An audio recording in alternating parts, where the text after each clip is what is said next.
Hey guys, I'm giving you my reaction to UFC Fight Night, Brown versus Bonfim, and just as I said, this was a crazy card from start to finish. I just wish the main event had a little more stakes to it. First off, we start with Zachary Reese versus Jackson McVeigh. I missed this fight. I had to go and rewatch this fight. This fight was so sick, guys. It starts off, Jackson McVeigh is beating the dog shit out of Zachary Reese. I mean, he literally having his way with him in the clinch, throwing him around, knees, elbows, uppercuts, whatever he wants with him. Reese gets him down at the end of round one, but it doesn't do much with it. And then start of round two, Reese immediately just shoots it on takedown, gets him down. McVeigh gets back up to his feet. Reese shoots again, gets him right back down as he's getting up to his feet. And while McVeigh was getting back up to his feet a third time, he gave his back up, and then Reese latched up that, took his back, latched up that body triangle, threw in a rear naked choke, and McVeigh fought it. Take notes, Isaac Dolgarian. He fought the hands while trying to turn into him, but wasn't able to fight it off for too much longer. Reese was just much, much better on the ground than McVeigh was. I mean, in round one, McVeigh almost got put in an inverted triangle choke by Zachary Reese. Like, Reese was way better on the ground. But damn, I thought Reese was going to get colded in this one. I thought he was going to get knocked out bad. But he weathered that storm. His knees went funny a couple times, but he weathered that storm, survived it, dragged him into his world on the ground, and subbed him. Next up, we have Daniel Marcos versus Miles Johns, and this fight was way more entertaining than I thought. Now, it's typical Miles Johns fights. You know, you see him fight and go, damn, how is this dude ever on a 5-fight win streak in the UFC bantamweight division? But Miles Johns actually goes out there and he's doing his thing, but Marcos is just better. You know, once he defended the first few takedowns, he starts standing a little taller, a little more confident, starts walking him down. Jab, leg kick, body kick, jab, 2, 3, uppercut. Just starts piecing him up. And then at the end of round two, he just takes him down, takes his back, rear naked choke, and genuinely chokes him to sleep. Respect to the heart of Miles Johns to fight all the way until his body literally couldn't keep fighting. But Daniel Marcos was just way better and actually gets his submission win, the first one in his 20-fight pro MMA career. Next up, we have Denise Gomes versus Tisha Pennington, and Denise Gomes just beats the fuck out of Tisha Pennington for 3 rounds. Like, they were going tit for tat, but Gomes has way more power and would just knock her off balance, and you could hear the difference in the punches that were being landed. It was a decent scrap. The commentary needed to stop glazing Tisha Pennington. Like, Gomes would land something nice, and they'd just be like, man, Tisha Pennington. I get paying some respect to the OGs. I want Tisha Pennington to always be remembered as a pioneer of women's MMA and of the UFC strawweight division specifically, because she was on the original roster for the UFC strawweight division when they introduced it way back when. So I gotta give her credit for that. But damn, Denise Gomes beat the fuck out of Tisha Pennington. Next up, we had Josh Hockett versus Max Jimenez. Josh Hockett beat the fuck out of Max Jimenez. First off, Josh Hockett is a fat middleweight. Get on a diet and go down to welterweight, my brother. You have no business at heavyweight. But Max Jimenez lands this leg kick early, and it genuinely had an effect on Josh Hockett. He was like, oh, this is what bigger people who are UFC level feel like. And then he just starts unloading on the hands way too fast, hits way too hard, genuinely folded Jimenez backwards. It was a brutal, disgusting KO. And then he gets on the mic, and I swear to you, this dude thinks he's Chael Sonnen. He started ripping a few Chael Sonnen lines, and then calls out Walter Walker. And you know what? He might just get that fight. I wouldn't mind seeing that on the undercard of UFC 323. That card still needs to get built. That's a pretty good card to have. A pretty good fight to have. Josh Hockett versus I think he's biting off more than he can chew, but I also think that's a really, really, really good, really good fight to make. Next up, we had Mayra Bueno Silva versus Jacqueline Cavalcanti. Jacqueline Cavalcanti needs to be talked about as a legit contender at bantamweight. She beat the fuck out of Mayra Bueno Silva for 3 rounds straight. I mean, the numbers probably have it kind of close. No, they don't actually. Cavalcanti basically just straight up doubled Mayra Bueno Silva, was hitting her to the head, the body, the legs. Silva couldn't get on the gas. Cavalcanti's too smooth, too technical. Punches were coming straight down the middle. It was a beautiful display from Jacqueline Cavalcanti. And Mayra Bueno Silva might be getting cut soon. I think that's like 3 or 4 in a row. It's crazy because she was just fighting Tisha Pennington. Not Tisha Pennington, Raquel Pennington for the bantamweight crown like a year and a half ago. And every fight since, she's just fucking lost. But Jacqueline Cavalcanti, I'd love to see her fight like Carol Hosa or Irene Aldana for her next fight. It'd be beautiful. We have a real legit contender coming out of Portugal. Next up, we have Ricky Simón versus Raoni Barcelos. This was my favorite fight on the card. This fight felt like an actual Dragon Ball Z fight. I don't know who fucked whose daughter, who fucked whose wife or whatever, but they went out there and gave just this crafty veteran display of beauty in martial arts. I mean, there would be minutes where they're standing in the pocket, throwing down, but nothing's landing because everything's getting blocked and rolled with and hit on the guard, and the head movement was slick, and they're mixing in takedowns and defending takedowns and faking takedowns and ripping uppercuts and faking overhands and ripping uppercuts when he catches you dipping. It was a beautiful, beautiful display of martial arts. Genuinely my favorite fight on the card. If you have the time to go back and rewatch it, it's 15 minutes of absolute beauty. One of my favorite fights of this year. It's always these fighters on the undercards of something special. I mean, these dudes were legitimately evenly matched for the first 10-ish minutes of the fight. For the first maybe 8 to 10 minutes of the fight, they were legitimately evenly matched. They put up a stat, and this is the first time I've ever seen this shit happen in the UFC, where they like check to see the progress of each fighter. They had both thrown, I want to say 38 of 71 significant strikes. It was just so crazy. There was moments back and forth. Ricky Simón almost KO'd Barcelos in round 1. Barcelos had a few moments where it looked like he was about to put Ricky out of there in round 3.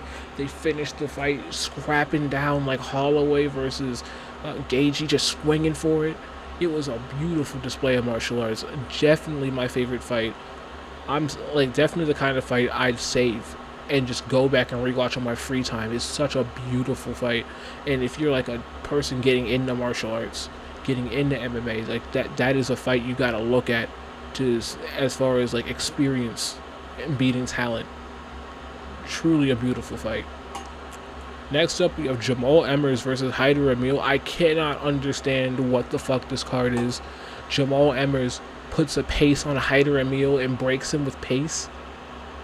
Jamal 1 minute of cardio Emmers, put a pace on Haider Emil, whose entire game plan is to fight through exhaustion. Put a pace on him and genuinely broke him. Round 1 was very close and competitive, and then Emmers just starts shooting takedowns. Like, he got a couple in round 1, but because Haider Emil just continued to press forward, Jamal Emmers was getting these no-effort takedowns and spent 8.5 minutes on top, just beating the fuck out of Haider Emil. Was ground and pound, almost subbed him a couple times. It was a ridiculous display of wrestling, martial arts, and experience from Jamal Emmers. And I'ma say it, bro, I didn't know Jamal Emmers was like that. I didn't know he had that wrestling bag, because he's never fucking used it in his entire career. I didn't know he had cardio, because he's never shown it in his UFC career. This dude just completely entered a new prime in front of our eyes against someone who I believe is almost rank level, like just outside the rankings and skill, in Haider Emil, and he beats the brakes off of Haider Emil. It was a beautiful fight to watch and a great game plan. Also, shout out to Jamal Emmers, because he walked out to Black Flag Freestyle by uh, Denzel Curry and That Mexican Out of Texas. That's one of my favorite songs of 2024. Gotta give him credit for that. Also, and back to this, Ricky Simone, what you doing walking out to Mrs. Officer by Lil Wayne, a little strange walkout song. And then that brings us to the main card, Christian Leroy Duncan. Oh my goodness, this dude is. This is the Christian Leroy Duncan I thought was going to show up 2 years ago and didn't. When Duncan is aggressive, middleweights beware. He is terrifying. He's moving in and out of range. He's huge. He's strong. He's kicking your legs out from underneath you. He's faking right hands, going for spinning back elbows in the clinch, landing them. It was such a disgusting display. He beat the brakes off of Marco Tulio, and Marco Tulio kept the numbers close. He'd clinch up when he'd have to, land the strikes he needed to. I mean, he threw more, landed more, but it just wasn't consequential enough. And then there was a point halfway through round one, like, you realized that Marco Tulio was going to get fucked up and put away in the first 30 seconds when Christian Leroy Duncan was being aggressive, and it's like, oh fuck. In the first minute, he lands a spinning back elbow, almost KOs Tulio. There's a moment half towards the end of round one where Christian Leroy Duncan, I shit you not, picks up Marco Tulio, walks him across the octagon, and body slams him. Then takes his back. Middleweights beware, this motherfucker's scary. Then it gets into round two. Tulio's trying to work his way back into the fight. He's landing. He's having some success. They're starting to get scrappy in the pocket, spinning back fist. Tulio's hurt. Uppercut right hand. Tulio goes down. And he looks like he's kind of dazed. We don't know how down he is. And then Christian Leroy Duncan genuinely smokes this dude out cold with the ground and pound shot, like face first, snoring on the canvas for minutes. It was a brutal knockout. Christian Leroy Duncan is here. Everyone should be afraid at 185. I'd love to see him fight like Ikram Aliskerov, but honestly, like, give Abbas Magomedov someone who's like just ranked, so he can build his name even further, and we can get him into the rankings. Because, I mean, he's won more than what he's lost here in the UFC. I think that's 3 in a row for Christian Leroy Duncan now, so might as well. Next up, we have Chris Padilla versus Ishmael Bonfim. I should have stuck with my pick of Chris Padilla because he beat the fuck out of Ishmael Bonfim. It wasn't even close. So round one, he best keeps a high guard and lets Ishmael Bonfim just throw at it. Ishmael Bonfim is throwing flying knees, jumping switch kicks, but he can't find his jab because every time he tries to go for a jab, Chris Padilla kicks his calf out from underneath him. And the calf kicks are starting to pile up. Chris Padilla is just moving forward with his keeping a tight high guard, taking all the punches on the arms, gets hit a couple times, but nothing crazy. And then round two literally just walks him down and beats the fuck out of him. And then like folds him in half with a body shot, throws him in the clinch, starts elbow and uppercut, knee, right hand, left hand, another body shot. Bonfim crumbles to the ground. And Badilla's like, yo, ref, how many more of these do you want me to hit him with? Oh, you want me to hit him with like 25 more? No problem. And then just beats Ishmael Bonfim's face into the canvas while Gabriel watches in the back. It's fucking hilarious. But it brings us up to the next fight on the card, which is Uros Medic versus Muslim Salikov. And my god, too slick, too smooth, too tricky.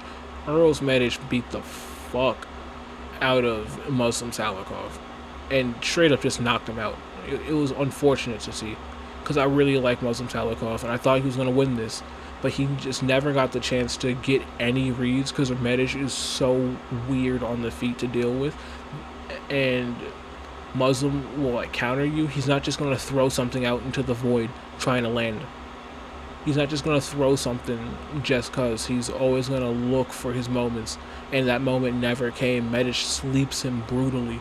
He lands a head kick that dazes him, a straight left that drops him, and the ground and pound finishes him off. Perfect stoppage. Just sad to see. Next up, we have Joseph Morales versus Matt Schnell. Now, Joseph Morales was touching up Schnell on the feet, but Schnell took him down. Morales immediately reversed position, starts landing ground and pound, takes his back, throws him in a crucifix, and ends up just transitioning from the crucifix to wrapping up a guillotine. Wraps up the guillotine, gets it, gets up, looks at the camera, throws up 6-7, and starts doing the motion, saying 6-7. That shit was fucking hilarious. And, you know, at least it wasn't a brutal first round knockout for Matt Schnell, so I can take that. And it was a funny thing. And that leads us to the main event of Gabriel Bonfim versus Randy Brown. Gabriel came out there with the perfect game plan. Just calf kick Randy Brown, because he's not going to read him. He's not going to check him. And Gabriel was able to get off like 15 of them. No, I think he landed like 20 of them in the first round. Yeah, because Gabriel Bonfim landed 19 of the 21 significant strikes he threw in round 1, and 19 of those strikes were leg kicks. It was just straight to the calf. Randy Brown's pressing forward, straight to the calf, straight to the calf, straight to the calf, straight to the calf.